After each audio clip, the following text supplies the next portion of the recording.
pembelajaran kimia peminatan kelas 11. Kali ini kita akan masuk ke pembelajaran dengan subtema tata nama senyawa alkana bagian 1 ya. Baik, mari kita mulai. Senyawa alkana ya. Senyawa alkana merupakan senyawa hidrokarbon,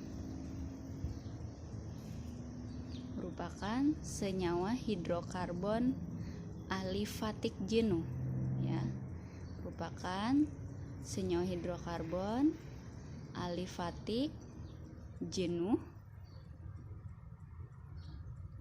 dengan rumus umum CN H2N plus 2 ya. Kenapa alkana digolongkan senyawa alifatik jenuh? Karena ikatannya adalah ikatan tunggal dan dijenuhi oleh banyak atom hidrogen ya. Pada senyawa alkana ini kita akan menemukan istilah deret homolog.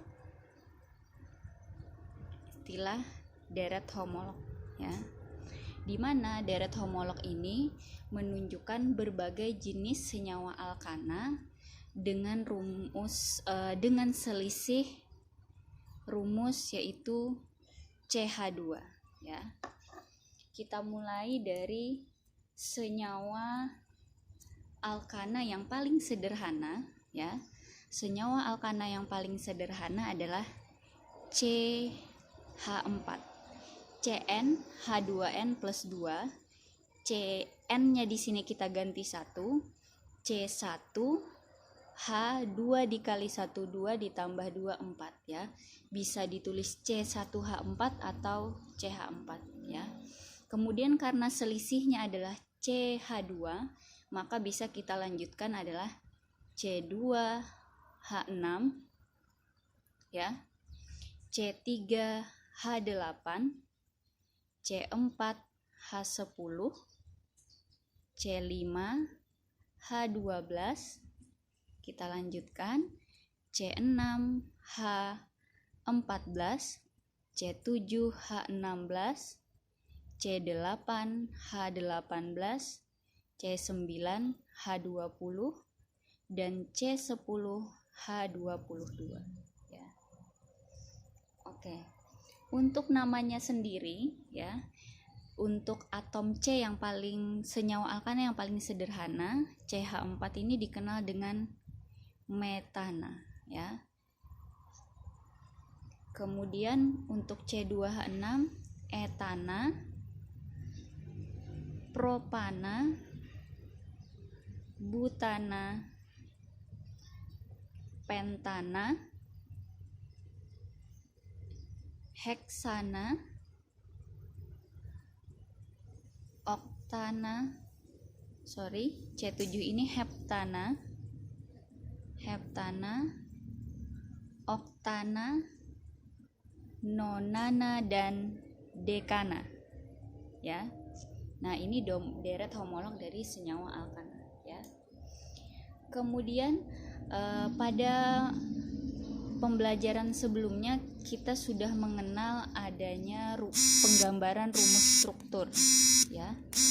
Jadi penggambaran rumus struktur ini ada yang namanya istilahnya line struktur ya, di mana setiap titik menunjukkan jumlah atom C ya. Nah, jadi untuk etana kita bisa gambarkan seperti ini ya, karena ada 2 buah atom C. Propana ada 3 buah atom C. Jadi untuk line struktur ini tidak dituliskan atom C atau atom H-nya, tetapi kita tahu konsepnya bahwa atom C itu memiliki 4 tangan ya. Kemudian butana 1 2 3 4, pentana, heksana, heptana 1 2 3 4 5 6 7 ya. Oktana, nonana dan dekana ya. Ini penulisan line struktur dari deret homolog alkana ya. Kemudian sekarang kita masuk bagaimana aturan penamaan dari senyawa alkana. Aturan penamaan dari senyawa alkana ya. Jadi yang harus kita ingat ada 3 aturannya, yaitu adalah yang pertama nomor cabang dulu, kemudian kita tentukan nama cabangnya, dan kita tentukan rantai utama ya. Oke. Ada beberapa istilah di sini ya. Kita akan pahami satu persatu. Ada istilah rantai utama ya. Ada beberapa istilah di sini, yaitu yang pertama adalah kita pelajari dulu tentang rantai utama ya. Rantai utama merupakan rantai yang terpanjang.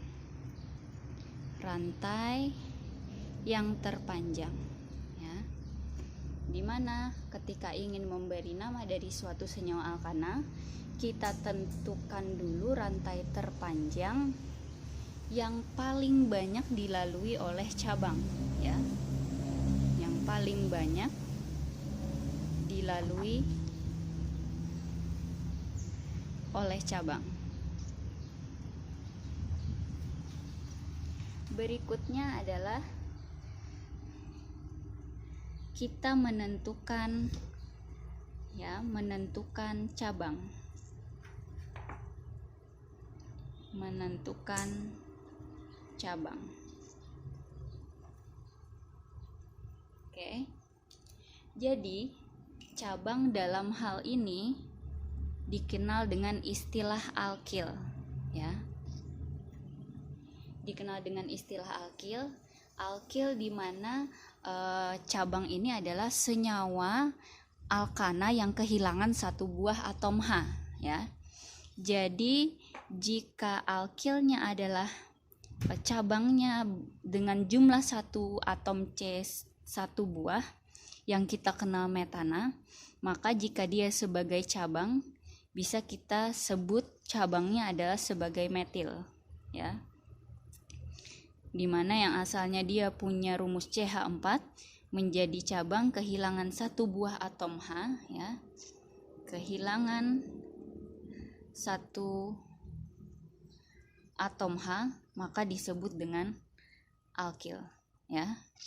Kemudian jika cabangnya berupa atom C sebanyak 2 buah yang kita kenal dengan etana, maka jika sebagai cabang dia disebut dengan etil ya, yaitu C2H6 menjadi C2H5 dan seterusnya ya. Berikutnya kita akan dalam pemberian tata nama senyawa alkana kita melakukan penomoran ya, karena di sini ada nomor cabang ya. Untuk penomoran itu dilakukan pada rantai utama ya. Dilakukan pada rantai utama yang terdekat dengan cabang ya. Yang terdekat dengan cabang ya. Kemudian yang berikutnya, jenis-jenis cabang sendiri seandainya cabangnya adalah sama ya, maka kita akan memberi awalan pada cabang tersebut ya. Dimana seandainya cabangnya berupa metil dan sebanyak 2 buah, maka kita bisa tuliskan dimetil. Seandainya ada 3, trimetil dan seterusnya ya. Bagaimana jika cabangnya berbeda ya? Jika cabang yang berbeda, maka kita gunakan aturan sesuai alfabet ya. kita sudah kenal beberapa cabang, misalnya tadi ada cabang etil, maka itu dituliskan terlebih dahulu dibanding metil, ya. Bagaimana dengan cabangnya seandainya ada 4 buah atom C, butil, ya. Maka yang lebih didahulukan adalah butil, etil, dan metil, ya. Oke, sekarang kita ambil satu contoh senyawa, ya. Misalnya ibu punya senyawa seperti ini.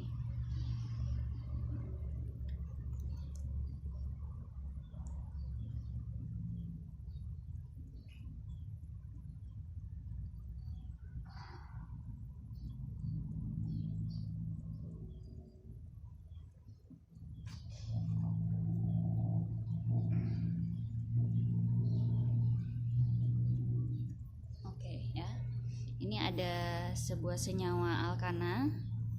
Kita ingin menentukan apa nama dari senyawa ini, ya. Langkah pertama kita tentukan dulu mana yang sebagai rantai utama. Ingat, rantai utama adalah rantai yang paling panjang, ya. Kita pilih seandainya seperti ini, 1 2 3 4 5 buah atom C. Kita cari kemungkinan lain, ya. Ada kemungkinan lain yang lebih tepat, ya. Di sini ada 6 buah atom C. Nah, bukankah dia di bawah, Bu? Dia ini bukan sebagai cabang CH3, ya. Karena ini bisa menjadi satu kesatuan dalam hal ini, ya. Karena seandainya CH3 yang di sini kita taruh di samping pun sama, ya. Oke. 1 2 3 4 5 6. Rantai utama yang terpanjang ada 6 buah atom C, maka kita bisa memberi nama heksana, ya. Setelah itu kita memberi nomor. Kenapa kita memulainya dari sebelah kanan atau bawah, bukan dari sebelah kiri penomorannya? Kenapa? Karena tadi aturan penomoran yang paling dekat dengan cabang, ya, terdekat dengan cabang. Seandainya kita memilih dari sebelah kiri, 1 2 3 memang bertemu dengan cabang, ya. Dari sebelah kanan 1 2 3 bertemu cabang juga, tetapi dia cabangnya lebih banyak, maka itu yang lebih diprioritaskan, ya. Mana yang sebagai cabang? Yang berada di luar rantai utama, ya. Kita bisa tandai di sini. Bagaimana cabangnya? Metil, ya. Sama-sama metil, ya. Ada 3 buah metil, maka kita bisa tulis trimetil nanti, ya. Jadi sesuai aturannya, maka kita bisa tuliskan nomor cabang, yaitu pada nomor 3 sebanyak 2 buah, 3,3, ya, 4 trimetil. Di sini menunjukkan penomoran nomor cabang, trimetil menunjukkan nama cabang, rantai utamanya adalah heksana, ya. Oke. Jadi dalam hal ini ketika ada nomor itu dipisahkan dengan tanda koma, dan antara huruf dan angka dipisahkan dengan strip, ya. Oke. Untuk tata nama alkana bagian 1 Ibu rasa Ibu cukupkan sampai sini dulu. Kita lanjutkan pada video berikutnya, tata nama alkana bagian 2. Selamat belajar.